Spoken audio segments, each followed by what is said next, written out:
Hi guys! So welcome back. So in this video, update lang. This is the 4th day na naka-Dimilin sila. So water change ko na to 50% and hindi na ako magre-redose ng Dimilin.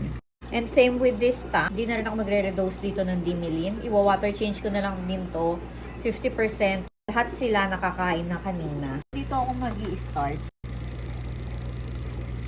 Oh, lahat ng dumi doon. Scrub lang natin siya onte. Ito naman yung next kong iwa-water change. Lahat, babawasan ko muna ng tubig bago magdadagdag. Ganun yung ginagawa ko daily. Daily talaga ako nagma-water change. Ayan, sinasiphon ko muna yung mga dumi. Ayan o, lalo na dito, diba? Sa ilalim ng filter madumi. Nire-refillan ko na ulit ng water and of course, lagyan natin ng water conditioner. Puno na siya, yung isa naman yung lalagyan natin ng water. Scrub lang din natin to. Refilling na yung water. Maglalagay na rin tayo ng water conditioner. Sabi ko, nasa na yung mga firecracker ko? Hindi ko makita. Tapos andyan pala sila, nilalabanan nila yung current. Ang cute. Nakapilo talaga sila, nilalabanan nila yung current.